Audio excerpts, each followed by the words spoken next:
Hai guys, Assalamualaikum. Welcome back to the BP Studios bersama saya, Mirul. Lama kita tak shoot dekat studio. Selalu kita shoot outdoor. Manakala liga pun padat, so kita buat analisis pun outdoor. Kita buat match day vlog. So hari ni kita kembali ke studio, back to basic untuk analisis DPP. Hari ni saya akan saya akan rumuskan balik apa yang dah pun Penang tempuhi sepanjang 8 game Liga Super dan juga perlawanan Piala FA. Memandangkan Liga kita pun sekarang rehat untuk bagi laluan national team, kelayakan Piala Asia untuk bawah 23 dekat Uzbek dan sebagainya.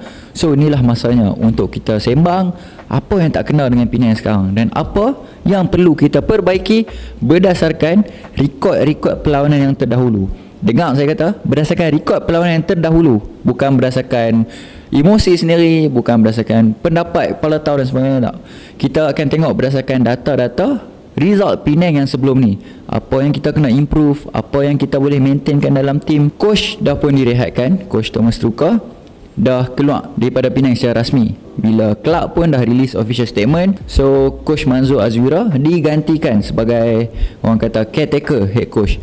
So benda ni bagi saya menggembirakan lah beberapa penyokong Penang. Bukan setakat beberapa, tapi saya rasa hampir keseluruhan. Walaupun ada juga yang duk kata coach dah out tapi masih lagi kalah. Kalau kita tengok secara realistik, kita tengok secara rasional, ada perubahan positif sejak 2-3 game yang Coach Manzur dah take over.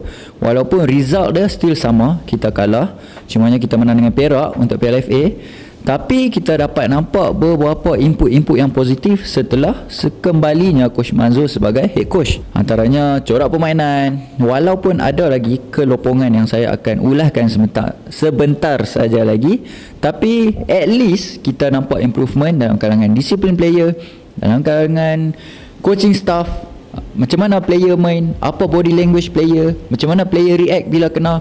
So benda tu dah nampak dah sedikit sebanyak perubahan dalam tim. Bagi saya, benda tu adalah perubahan yang positif. Sebab kita tak boleh expect satu game saja Coach Manzur take over, tim boleh terus menang. Walaupun kita dah menang dengan Perak, tapi kena ingat, game dengan Perak, Piala FA, kita menang. Yes, kita menang. Tapi dari segi gameplay, jujur saya sebagai fans yang hadir ke stadium Perak hari tu, kalau ikut gameplay, ikut semangat bermain, kita kalah.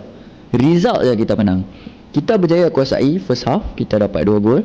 Second half walaupun kita dapat lagi 2 gol, tapi dari segi semangat melawan, dari segi gaya permainan, saya memang boleh respect dekat player-player Perak, 100% local.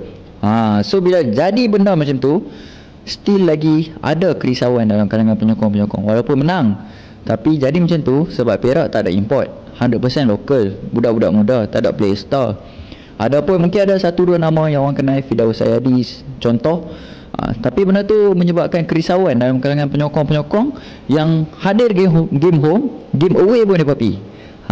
So saya ada buat beberapa kesimpulan kat sini, kat mana kelopongan dia, dan saya rasa macam mana benda ni boleh jadi. Yang pertama, signing kita. Sebenarnya berdasarkan meet and greet itu, meet and greet 2.0 lah kita katakan, ada beberapa isu yang dah pun dibangkitkan dan dah pun diperjelaskan. Berkemungkinan player-player yang masuk dalam Penang untuk season ni, kita boleh katakan sebagai backup plan sebenarnya. Sebenarnya Penang FC dah ada perancangan dah player-player yang asalnya akan masuk ke dalam tim, tapi disebabkan oleh situasi Penang last season hujung-hujung sebab tak dapat layak ke AFC Cup, so beberapa player-player yang saya boleh simpulkan sebagai big name dalam saingan Liga Malaysia, mereka pun tak jadi join Penang. So Penang terpaksa buat backup plan dengan sign player-player yang lain. So itu yang pertama. Kemudian dari segi cara player tu bermain, mungkin sebelum ni kita boleh katakan tak kena dengan gaya apa yang Thomas Tuchel cuba terapkan. Tapi sekarang ni, even bila Coach Manzur dah take over buat sementara waktu, walaupun kalah, kita nampak adalah sedikit sebanyak perubahan. Cumanya result je kita tak dapat lagi nak convertkan dalam bentuk 3 mata. Alright, tu kita kena pegang dulu dari sudut realistik. Kita tak boleh nak kata Coach Manzur take over kita still kalah. Kita kena tengok secara menyeluruh. Tapi bila result jadi macam tu, saya dan juga Tun pun cuba untuk kaji kat mana silap dia, macam mana boleh jadi macam ni. Okay, so setelah beberapa game, 8 game kita main Liga Super dan 2 game untuk Piala FA, saya boleh simpulkan season ni, kalau tengok dekat board ni, kita lebih banyak menggunakan formasi 4-1-4-1. Right? 4-1-4-1 yang mana kita hanya ada seorang saja yang betul-betul boleh main sebagai DMF, iaitu Azizan Nordin ataupun Syukri Hamid. Syukri Hamid antara nama yang sekarang ni boleh dikatakan menjadi bualan mulut fan-fan Penang, sebab aksi dia first game masa dia debut dengan Penang, dia tunjukkan aksi yang tak meyakinkan. Back pass pun tak sampai. Tapi setelah 2-3 game dia main, dia dah dapat, saya rasa dah dapat biasakan diri dengan fan Penang, dengan cara Penang bermain. Nampak Syukri Hamid ni antara player yang menonjol dalam padang. So itu yang pertama. Kita cuma ada seorang sahaja DMF. Kemudian kita mengharapkan target man. Nak mengharapkan target man daripada Casagrande tu tak salah. Yang salahnya, yang menjadi punca saya rasa ni, bila winger kiri dan kanan kita tak dapat buat kerja dengan baik. Bukannya nak kata mereka ni tak bagus. No, tu bukan apa yang saya maksudkan.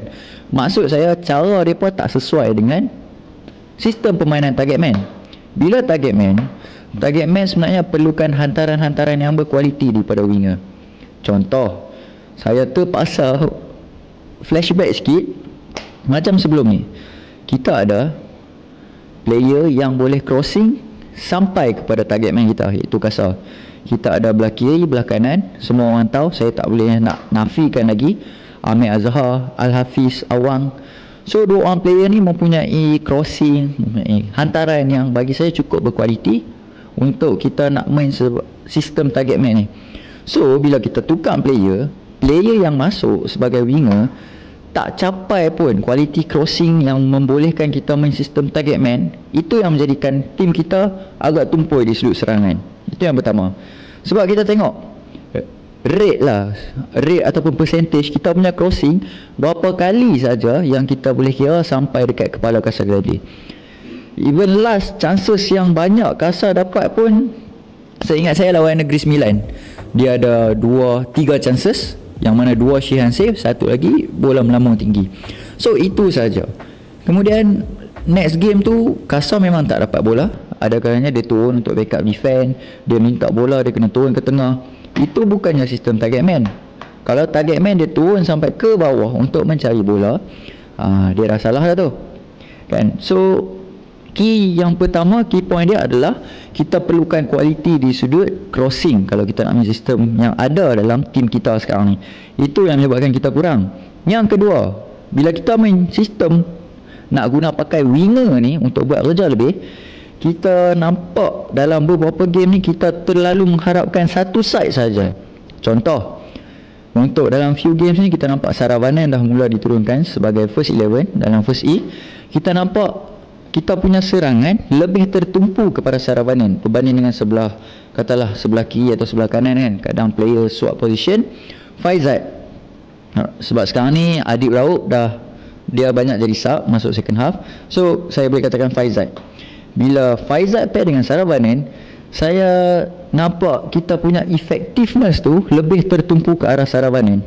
Sebab bila kita cuba untuk menyerang di sebelah Faizat, kita punya serangan tak boleh nak push up lagi. Dia akan sangkut dekat final third, nak lepas defend opponent akan sangkut. So tu saya rasa menyebabkan kita lebih menggunakan hikmat Saravanan. Even dia kena parap, dia injured, dia dah penat sekalipun sambil duduk termengah-mengah minum air, still lagi tolak through ball untuk Saravanan hambat. Kita kurang menggunakan hikmat winger seorang lagi. Jadi benda tu sedikit sebanyak menyebabkan efeknya fitness player satu hal. Lepas tu menyebabkan player tu pun akan rasa macam, yalah, dia dah jadi target untuk opponent pihak lawan. Pihak lawan akan mark dia saja. Right. Kemudian pairing di antara Hilal dan juga Hendrik, yang ni pun saya rasa kadang-kadang menjadi satu masalah untuk tim kita. Sebab dua orang player ni adalah player, saya boleh katakan mungkin player number 10. Bila dua orang ni digandingkan sekali, mereka tak akan turun ke bawah dah. Mereka akan tertumpu ke arah untuk nak create game, untuk nak create chances, attacking. So akan menyebabkan lopongnya di bahagian tengah, tinggallah kita punya DMF seorang sahaja. Sebab tu kadang kita nampak tengah kita kosong, macam tak ada connection di antara defend dan juga attacking.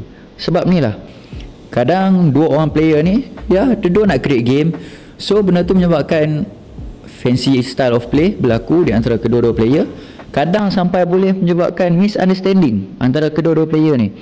Orang tu nak buat fancy, yang ni nak pass fancy, kadang terlepas. Macam saya ulas sebelum-sebelum ni, opponent cuma tunggu player-player ni buat silap, kemudian opponent akan lancarkan serangan balas. Dan sebab tu jugalah senang saja untuk opponent nak penetrate kita punya defense. Sebab bila dah ada gap dekat tengah di antara kita punya defensif dengan attacking, maka senang untuk opponent masuk nak tembus kita punya defense. Sebab bila kita kena attack, kita main part defense, cuma ada seorang saja yang akan backup sebagai DMF. Untuk defense, so far saya nak kata kita ada problem sangat pun tak boleh juga. Kalau kita tengok secara menyeluruh, kebanyakan gol yang Penang bolos, memang kita nampak rekod bolos Penang banyak.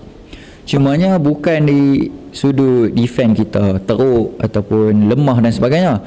Individual mistake yang menyebabkan kita bolos. So yang tu atas player sendirilah. Macam mana player tu punya defensif, macam mana dia punya body language, nak hadap kan, apa dia punya reaction bila dia receive ball, dan bila dia nak kena release bola untuk cari kawan dia, nak buat clearance dan sebagainya. Tengok balik previous goal lawan KL City, bila Khairul Akmal nak clear, dapat dekat Paulo Josue. Tu individual mistake. Lepas tu dah berapa game dah direct kita bagi penalty. Itu pun saya boleh simpulkan sebagai individual mistake. Sebab kita kalau dalam D-box, memang kawasan yang bahaya. Kalau boleh kita elakkan daripada tackle. Walaupun tak kena, kita kena ingat opponent pun ada mindset nak menang juga. So opponent akan buat apa cara sekalipun untuk nak dapatkan penalty. Tak kisahlah lawan Pahang ke, lawan siapa lagi, lawan JDT ke, saya tak kisah. Janji bila kita buat mistake macam tu, yang tu membolehkan opponent kita dapat ruang untuk nak play trick untuk dapatkan sepakan penalty ataupun free kick di jarak dekat dan sebagainya. Untuk keeper, part keeper ni, first saya nak ucapkan tahniah kepada Katul. Dah ada nama dalam waiting list untuk national team Harimau Melaya. Katul so far saya nampak okey dia punya performance. Fans pun dapat terima dengan hati yang terbuka. Fans pun happy dengan apa yang Katul tunjukkan dekat Penang. Cuma personally, dengan statistically, kita pakai statistically, secara statistiknya Hafizul perlu improvekan lagi dia punya performance. Walaupun Hafizul diturunkan dalam Piala FA dan juga ada 2 game yang dia main dalam Liga menggantikan Katul yang injured. So kita nampak ada perbezaan lah dari sudut prestasi Hafizul dan juga Katul. Yang pertama dari segi nampak orang cakap confident level tu, nampak Katul agak steady berbanding dengan Hafizul. So Hafizul kena improvekan benda tu. Sebab kita perasan dalam tengok dalam TV, perasan tengok dekat stadium pun perasan Hafizul dia punya cara tu, setengah fans ada sampai ada cakap gaya Hafizul ni macam dia tak mau main pun ada. Dia berjalan, ambil lajak pun macam tak mau. So benda tu effect sebenarnya kita punya confidence level as a goalkeeper ni. Dia secara tak langsung kita punya psikologi lah. Lepas tu dia macam tak agak-agak nak diving. Even lawan Perak tu pun sama, 2-3 kali. Rasa kalau player Perak dia punya shooting on target sikit, silap-silap kita boleh kalah. Sikit saja 2-3 kali CP dan Hafizul memang dia tak dive, dia akan tengok. Even shooting daripada jauh pun banyak bola yang Hafizul tengok, teragak-agak sama ada nak dive, nak keluar tumbuk ataupun ya dia punya decision making tu. So itulah rumusan serba sedikit yang saya boleh simpulkan. Lepas tu satu lagi benda yang saya rasa boleh menjadi faktor kepada gameplay Penang ni, bila masuknya player-player sub. Ada player sub yang dia masuk menjadi, dan benda tu boleh bagi efek yang positif kepada tim. Ada player sub yang bila dia masuk, dia tak boleh nak bagi impact macam player yang first A tu tinggalkan. So itu yang menjadi masalah. Dia dah downgradekan performance team. Kalau bab fitness, minit 65, minit 70, player dah tak larat nak build attack tu. So menyebabkan opponent lebih menguasai permainan berbanding Penang sendiri. Even main dekat home, benda tu pun masalah juga untuk kita. Sebab main bola bukan 60 minit, 90 minit. Kalau tengok game lawan Sabah, kita kalah 4-2. First 10 minit, first 15 minit. Sebab apa kita boleh control game? Sebab apa kita boleh attack? Sampai ada few chances yang clear-clear boleh goal, tapi mungkin sebab tak ada luck, mungkin sebab ketumpulan jentera sangat serangan, kita tak dapat nak convertkan kepada gol. So benda-benda tu kita kena titik beratkan lagi lah. Dengan tempoh rehat yang ada, kita kena improvekan lagi kalau kita nak stay dalam Liga Super untuk next season. Game dah tak banyak sebab Liga kita tim sikit saja. Dengan transfer Indo ni, saya mengharapkan kena ada, wajib ada perubahan sekurang-kurangnya. Sebab saya difahamkan boleh buat pertukaran 5 player untuk transfer Indo. Kita kena buat. Kalau kita tak buat something, kita kekalkan player-player yang sama, kita akan struggle untuk nak stay dalam Liga Super. So sekarang ni kita dalam misi untuk nak selamatkan tim kita dalam saingan Liga Super next season. Kena ada buat perubahan. Kalau terpaksa untuk kita tukar import player, kena buat dengan drastik. Tak boleh nak harapkan tukar coach saja, tapi player yang sama, cara main yang sama, kualiti yang sama. No.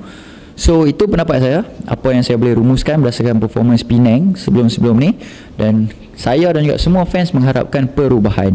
Apa pula kata anda sebagai penyokong, sebagai penonton yang tengah tengok video ni? Boleh tinggalkan dekat ruangan komen macam biasa. Kita sama-sama bincang, kita sama-sama ulas pasal performance tim kesayangan kita. Sekian dulu daripada saya. Demi kebanggaan, demi Pulau Pinang. Bye-bye.